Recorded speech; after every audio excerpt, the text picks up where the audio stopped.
Serangan balasan ke pangkalan AS di wilayah Teluk. Lalu apa makna serangan ini dan bagaimana ini memengaruhi negosiasi antara AS dan Iran? Kita bahas bersama pengamat hubungan internasional Universitas Parahyangan Kisino Bawono dan peneliti Asia Middle East Center Pizarro Gozali. Selamat malam Mas Kisino, Mas Pizarro. Selamat malam Mas Radhi, sehat selalu. Baik, saya ke Mas Kisino dulu. Mas Kisino, dari serangan ini pesan atau sinyal apa kira-kira yang ingin disampaikan Iran kepada Kuwait dan sekutu Amerika Serikat di Timur Tengah? Oke, jawaban saya kalau ditanyain gitu ya, pesan apa yang ingin disampaikan Iran, saya mungkin jawabannya akan berkaca dari serangan balasan Iran di awal periode perang ini gitu ya. Oke. Mereka mengklaim bahwa awalnya serangan-serangan itu sebagai bentuk balasan serangan kepada aset-aset Amerika Serikat di kawasan. Karena ya kalau kita bicara kondisinya, Iran tidak bisa menyerang Amerika Serikat di mainland-nya, maka kemudian mana yang bisa mereka serang ya, maka aset-aset di kawasannya, yang itu berarti ada di kawasan, ada di negara-negara sekitarnya, gitu ya, yang kemudian terdampak. Di sisi lain, saya juga melihat bahwa Iran ini ingin menunjukkan bahwa mereka masih bisa melawan, karena kan proses negosiasi masih jalan, gitu ya. Dan saya percayanya gini, ketika dalam proses negosiasi Anda menunjukkan desperation, Anda menunjukkan keputusasaan atau kelemahan, kemungkinan Anda untuk kemudian didikte dalam proses negosiasi itu jadi lebih tinggi. Nah, Iran ingin menunjukkan bahwa kita masih bisa balas kok, kita belum sedesperate itu sehingga kita tidak ingin mencegah untuk mereka didikte dalam proses negosiasi ini. Paling tidak itu di muka publiknya. Lalu yang kemungkinan terakhir pesannya adalah basically menawari atau memberikan ancaman kepada negara-negara di kawasan bahwa ya janganlah lagi menjadi perpanjangan tangan dari Amerika Serikat. Karena ya mau tidak mau aset mereka yang aset AS di kawasan yaitu yang digunakan oleh AS untuk menyerang ke Iran. Saya rasa jawabannya begitu. Oke, baik. Tapi begini, saya ke Pak Mas Pizarro. Dibandingkan dengan awal-awal serangan, Mas Pizarro, Anda melihat bagaimana pertahanan negara-negara Teluk sekarang? Apakah memang jadi lebih rapuh sekarang ini? Iya, sebenarnya Mas Radhi ya, ini serangan yang dilakukan oleh Iran, sebenarnya ini juga nggak lepas dari grand design situasi di wilayah Libanon pada hari ini ya, di mana ini yang terbaru bahkan Netanyahu mengancam meminta izin kepada Donald Trump untuk mengebom Beirut ya, sebagai alasan untuk menumpas Hizbullah. Jadi serangan yang dilakukan Iran kepada wilayah Kuwait sebagai basis pangkalan Amerika Serikat, saya kira itu juga termasuk dari grand besar tersebut.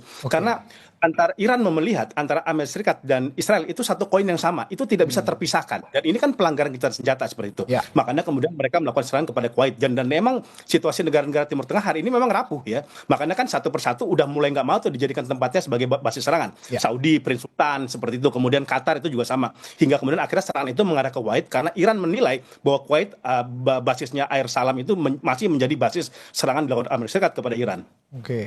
Oke. Saya kembali ke proses negosiasi yang tadi disinggung juga, sempat disinggung oleh Mas Kisino. Ini dampak terhadap negosiasi AS Iran. Bagaimana kira-kira serangan ini memengaruhi proses negosiasi saat ini antara Amerika Serikat dan juga Iran, termasuk pembahasan perpanjangan ceasefire 60 hari ya, pembukaan Strait of Hormuz dan juga isu-isu soal nuklir, soal uranium dan sebagainya. Apakah ini akan memperlambat atau malah mempercepat kesepakatan, Mas Kisino?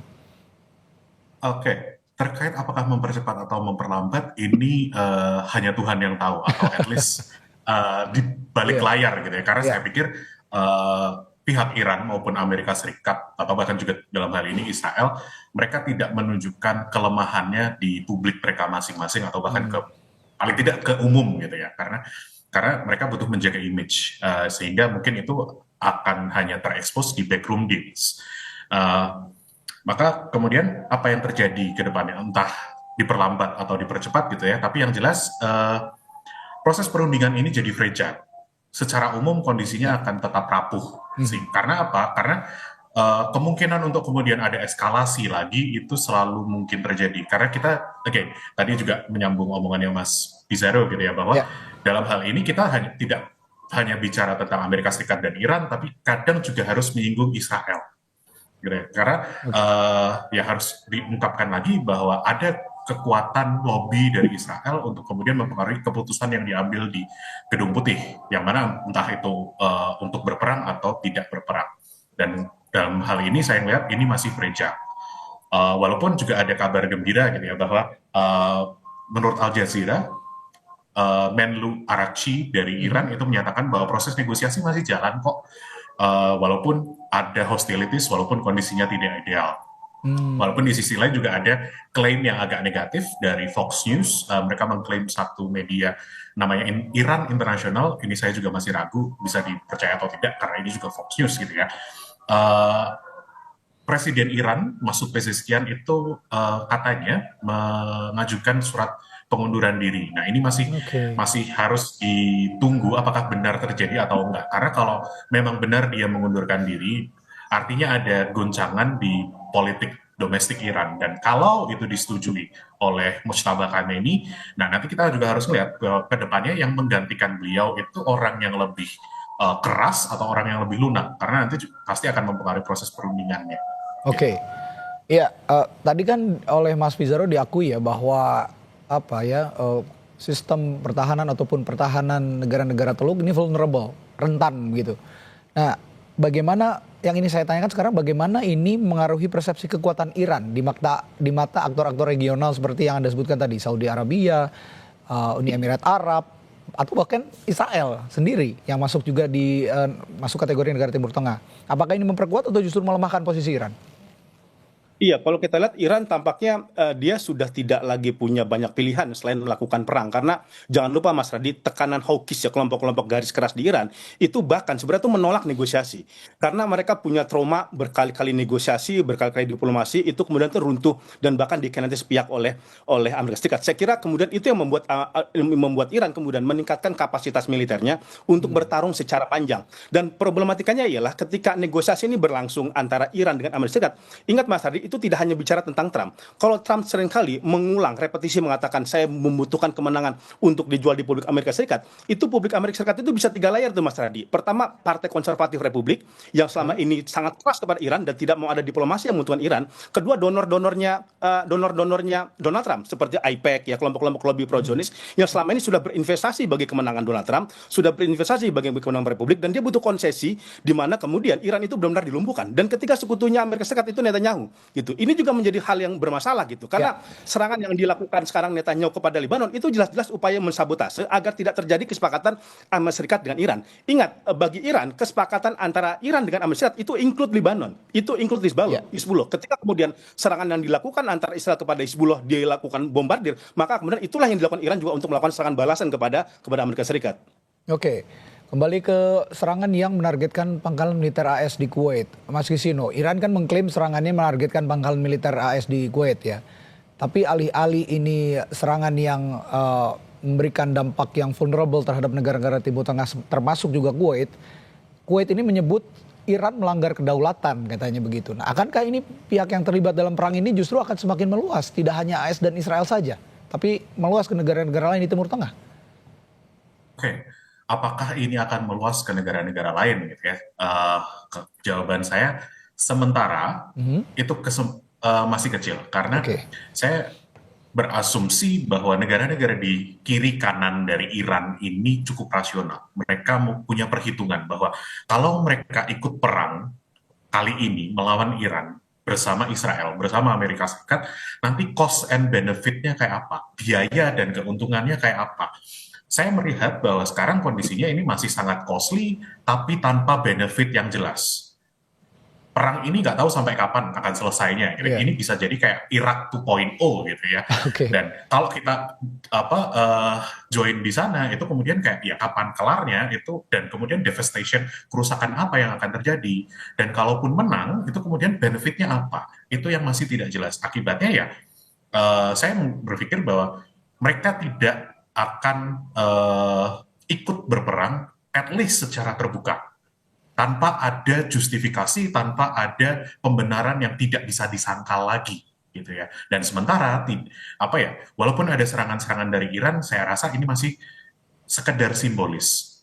Walaupun kemarin tengah bulan lalu gitu ya, Reuters itu bilang bahwa Saudi Arabia dan Uni Emirat Arab itu melakukan serangan kepada Iran, walaupun itu secara rahasia, tidak banyak media yang mengungkapkan, tidak banyak pembahasannya di publik, tapi itu juga dibilang sebagai simbolis, karena setelah itu mereka juga melakukan deeskalasi. Mereka hanya menunjukkan bahwa, kita bisa nyerang balik loh, tapi tidak kemudian cukup besar sehingga Iran harus membalas lebih besar lagi. Oke, kalau gitu saya balik POV-nya, melihat atau mengingat tadi negara-negara di Teluk seperti yang Mas Pizarro jelaskan agak sudah vulnerable juga gitu. Saya ingin juga minta pendapat Anda, reaksi negara-negara Teluk seperti Kuwait, Saudi Arabia, UAE, Qatar terhadap serangan Iran ke pangkalan yang berada di wilayah mereka. Ini apakah ini akan mendorong mereka semakin mendekat ke Amerika Serikat atau justru sebaliknya mendorong agar ada diplomasi baru? Iya, begini Mas Radi, kalau kita bicara negara Teluk, saya kira ada dua diferensiasi atau dua tipe negara-negara Teluk pada hari ini. Pertama, mereka yang masih memiliki hubungan kuat dengan Amerika Serikat, which is itu seperti Uni Emirat Arab, yang memang itu sering sekali disebut-sebut sebagai satelitnya Amerika Serikat Israel di negara Teluk, kemudian juga Bahrain seperti itu juga itu juga koalisinya Amerika Serikat. Tapi ada satu variabel lain nih, itu negara-negara Teluk yang mungkin sudah berpikir ulang atau tadi yang disebut Mas Kisino itu mulai berpikir rasional. Itu ada Qatar, ada Saudi, yang kemudian mereka ini mencoba mencari aliansi-aliansi baru di luar Teluk, ke Pakistan, ke Turki, ke Mesir seperti itu. Saya kira Saudi dan Qatar itu belajar ketika perang pertama di mana terjadi eskalasi sangat besar, mereka terkena dampak yang begitu besar Mas Radi, tapi tidak ada konsesi yang diberikan Amerika Serikat kepada mereka. Pangkalan kan kalau gini loh, kalau di pangkalan Amerika Serikat di Saudi itu jangan dibilang itu terpisah sama pangkalan udaranya Saudi, itu sama-sama di Prince Sultan. Seperti itu wilayahnya di Prince Sultan, itu jadi wilayahnya Saudi juga. Jadi ibaratnya itu Iran nyerang Soekarno-Hatta, kata itu misalkan ada pangkalan militer Amerika situ, tapi akan ada dampak tuh kita juga, Indonesia. Nah seperti itu lah. Nah itu konsep kayak gitu. Jadi itu yang membuat kemudian Saudi, Qatar itu tidak lagi sekarang kan seperti tidak mencoba menghambat atau tidak memberikan akses bagi Amerika Serikat di mana pangkalan udaranya itu dipakai untuk nyerang Iran.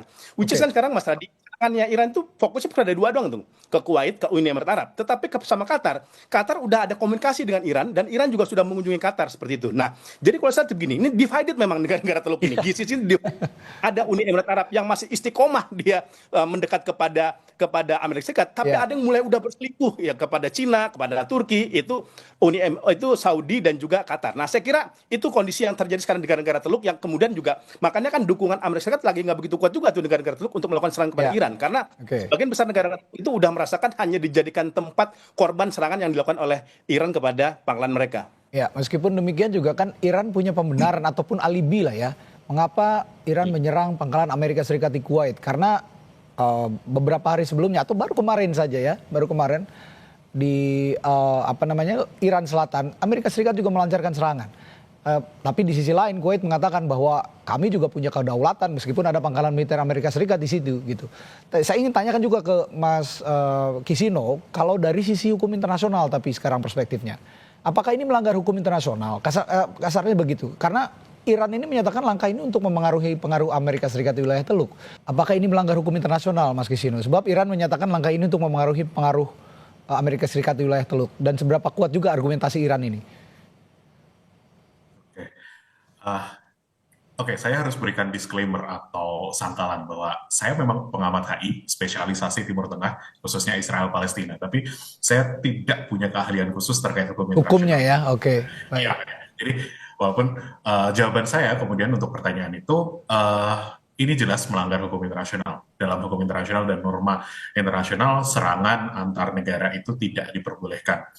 Niatnya kenapa ada hukum, kenapa ada organisasi internasional adalah kalaupun ada konflik, kalaupun ada perselisihan diselesaikan dengan proses negosiasi. Nah, cuma kan dalam hubungan internasional dan politik internasional kita kenal bahwa perang adalah perpanjangan dari proses diplomasi. Gitu kan. Ya, jadi ya to an extent itu realita yang terjadi bahwa ada perang, ada serangan, walaupun hukum berkata tidak. Karena kalau bedanya dalam konteks hukum internasional gitu ya dengan hukum nasional atau domestik di sebuah negara, kalau ada pelanggaran di hukum domestik, orang cuma tinggal bisa telepon ke aparatur seperti polisi, lalu kemudian ada proses hukum selesai gitu ya. Tapi kalau dalam hukum internasional, politik internasional, tidak ada yang kemudian kita bisa telepon bahwa halo ada pelanggaran, lalu kemudian ada negara, ada organisasi internasional yang kemudian menghukum pelanggar ini, kan tidak ada gitu. Jadi tidak semudah itu konteksnya. Lalu kemudian kalau seberapa kuat argumen Iran,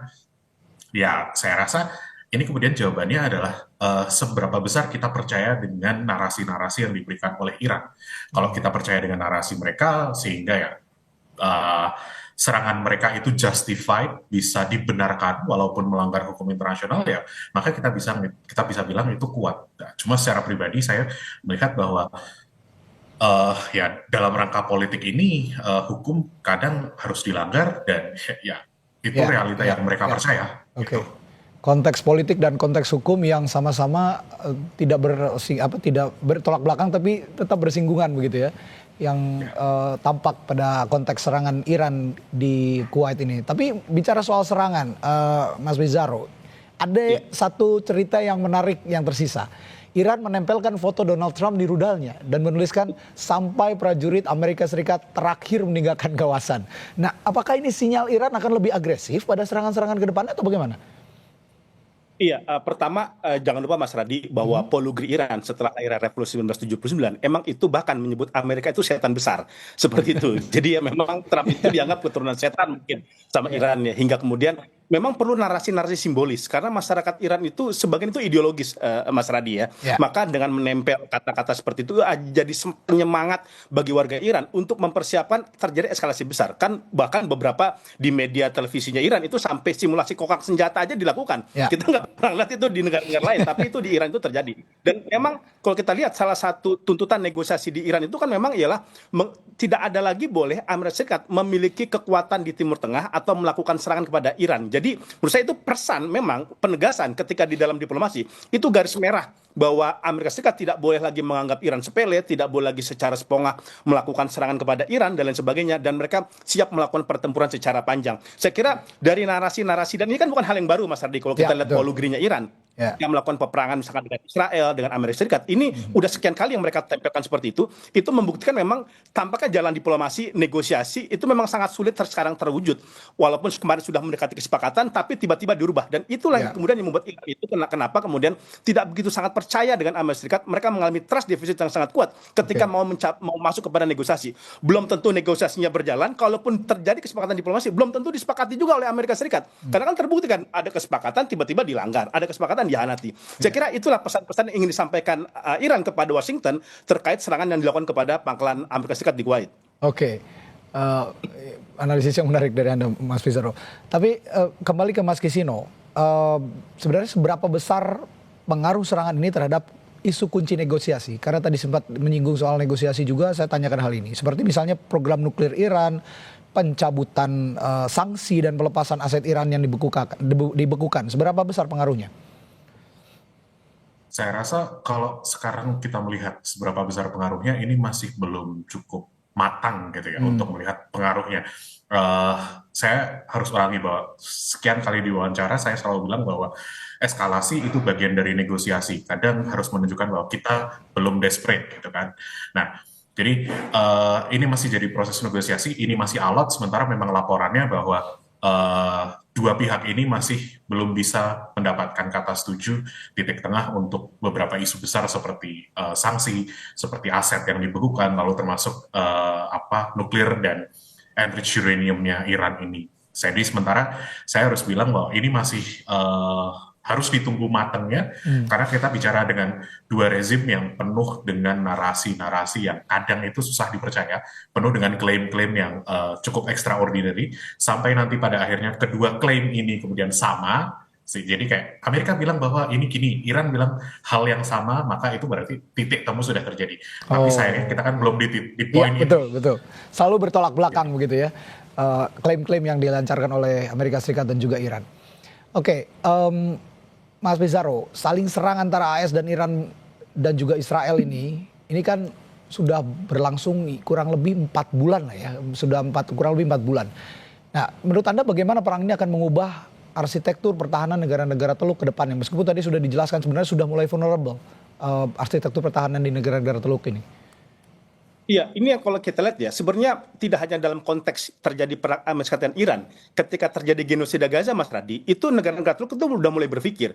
Mereka tampaknya pertama perlu membuat arsitektur pertahanan mereka, kedua tampaknya tidak begitu bisa bergantung lagi kepada Amerika Serikat. Oke. Kasus serangan Israel ke Qatar misalkan, Mas Radi, itu kan benar-benar itu menjadi presiden bagi negara-negara Teluk bahwa ternyata Israel bisa loh nyerang negara-negara Teluk, dia nyerang Doha. Yang pertama, jangan lupa Doha ini masih sekutu Amerika Serikat dan itu tempat negosiator antara Israel dan Hamas. Itu pun diserang, apalagi misalkan negara-negara yang punya kapasitas geopolitik nggak sebesar Doha nih, misalkan Bahrain, Ya. misalkan kemudian Oman gitu. Kan Oman ini makanya juga kondisinya sangat kritis gitu. Oman itu kan terjepit oleh dua raksasa gitu ya. Ada Amerika Serikat dan Iran. Makanya Oman itu kenapa dia nggak mau normalisasi sama Israel sama sekarang? Kan itu sangat sangat beresiko bagi mereka gitu. Dan ini kemudian akhirnya beberapa negara-negara Teluk ya, bahkan tadi saya katakan pasca serangan Israel kepada Palestina, itu bahkan sudah mulai berpikir pertama memperkuat al-Susanya, kemudian mencari negara-negara lain yang kira-kira itu bisa saling bekerjasama. Oke. Arab Saudi misalkan bikin fakta pertahanan sama Pakistan tuh. Kenapa Pakistan dia punya nuklir gitu ya? Walaupun Pakistan mungkin secara ekonomi itu tidak sekuat Saudi, tetapi dia punya nuklir.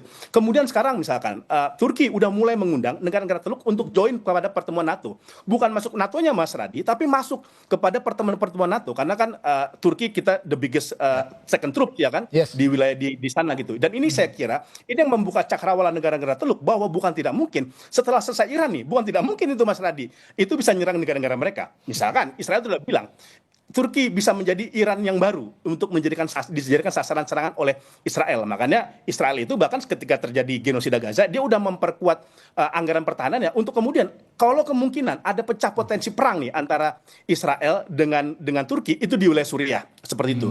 Itu juga misalkan Qatar itu udah diusulkan misalkan sama parlemennya Israel sama oposisi Israel itu untuk dijadikan musuh barunya Israel tuh. Bayangkan, padahal Qatar ini itu hanya negara kecil, dia selama ini tidak banyak terlibat perang, kalaupun membantu Gaza itu kebanyakan bantuan kemanusiaan, itu pun dijadikan sasaran. Saya kira fakta-fakta ini, agresi liarnya Israel dan perang di Timur Tengah, itu membuat negara Teluk sekarang mulai berpikir ulang untuk meningkatkan alutsistanya dan kemudian tidak lagi kemudian berharap bersama Amerika Serikat untuk dijadikan sebagai sandaran keamanannya. Kan sekarang misalkan Mesir udah beli pesawat Chengdu itu dari Cina gitu ya. Negara-negara Timur Tengah juga sama, udah mulai melipir tuh kepada Cina. Saya kira ini yang terjadi kondisi pertahanan dan psikologis nuansa kebatinan negara-negara Teluk sekarang. Oke, meskipun it depends siapa yang memimpin Amerika Serikat, karena pemimpinnya Amerika Serikat sekarang Donald Trump, Yes. mungkin juga negara-negara Teluk juga sudah mulai agak malas juga bersandar ke Amerika Serikat begitu ya.